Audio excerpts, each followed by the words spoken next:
Hey guys, it's Kelly. I'm the lifestyle engineer. Welcome to another week. This week is a little different. As you can tell, I am by myself. Um, okay. I mean, we've had a couple weeks of like interviews and stuff because, well, they're fun. I really like doing them. I really like introducing you guys to people that I know, which is actually a ton of fun. Um, but this week, I think that we, just our need to talk about something. And Bella is going nuts. Bella's my dog, by the way, just so you know. She's adorable, but she thinks she needs to be part of it. She's my sometimes co-host. Um, so anyway, there's a topic that's been coming up in my life with my clients, with my friends, with everybody that I've kind of met or at least been around lately. And that is feel your feelings, folks. It sounds really simple, but it is really kind of hard to do because we are taught that we have to be productive and busy and do all this stuff. And well, if you're doing all the things, you're not really concentrating on your feelings. Okay. And I'm not saying that you need to like stop what you're doing and like feel it every single time. I mean, sometimes you do need to put it off till later, but feel them really close to the time that they occur as much as you possibly can. That's the best time to process them, get them out of the way. And that made it sound really bad. Like, just process, get it out of the way. That's not really a thing either. They kind of come and go on their own. They do their own thing. So when you're processing your feelings, part of it is just to sit with it and feel it and just be with it. And yeah, you know what? I know it's not always pleasant. I mean, it's easy to sit with a feeling like, hey, I'm really happy about this, or hey, I'm really joyful, or hey, I'm really excited. But what if you're nervous? What if you're angry? What if you're sad? What if you're going through grief? Sit with those. That's really kind of important. I mean, let's get rid of the kind of. It's really important.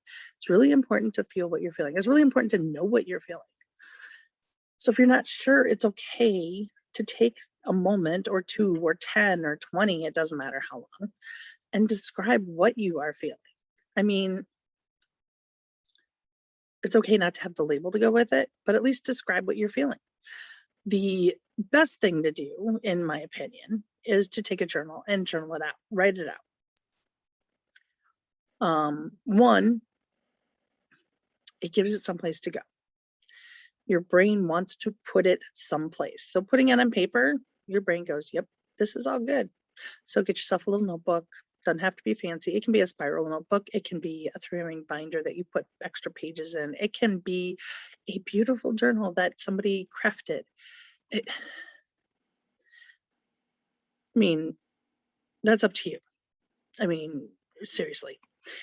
But then pour yourself a cup of tea, cup of coffee. Warm beverage is always good. It always reminds me of the Big Bang Theory and Sheldon. And yeah, sorry, but here if somebody's upset, give them a warm beverage. It, honestly, it doesn't matter. Feel good, feel bad, warm beverage. It helps. It kind of makes the occasion a little special. You know, light some incense, put something in your diffuser, light a candle, make it into a ritual, make it part of your life. But journaling. No, I admit I have an aim to journal every day, and I don't always make it. But most days, yes, I do. I sit with what I feel, and I sit with what I talk about, and I sit with what happened yesterday and what happens today and what my plan is and what my goals are and what am I feeling? Because some days are harder than others to decipher what's actually going on here. Describe it. If it seems to be coming up in a section of your body, like, I talked about excitement, usually for me, it comes up as, ooh, you know what? If my chest is all fluttery and my tummy's all fluttery and yeah, it gets pretty fluttery going on in there. But then I also feel nervousness the same way, or at least similar enough that it's hard to differentiate between the two sometimes. And that's not always a bad thing because guess what? The same things that we're nervous about, we can get excited about, which is a good thing. To get excited about doing something that maybe is new. New can be exciting, can also be nervous.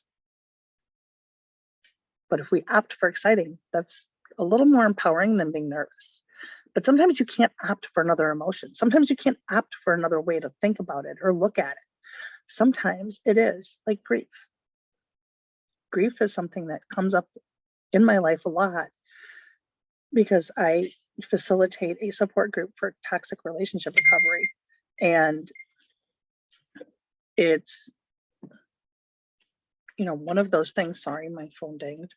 But I mean, it's one of those things that comes up a lot, is that even though you're the one who ended a relationship because the relationship wasn't good for you, you still grieve it. And that is what it is. You kind of need to go through it. And grief is not, and this is a whole nother topic all on itself. But anyway, journal it out. And then we'll touch on grief at another point, because grief is its own topic.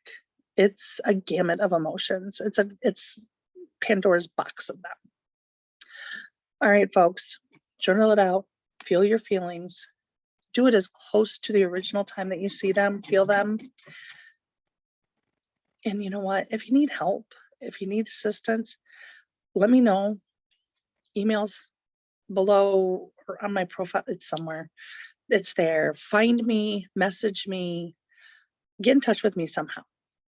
And we'll go through the feelings and talk about them and talk about how they affect your life. All right, guys, have a great day. Have a great week. We'll see you next week. Bye for now.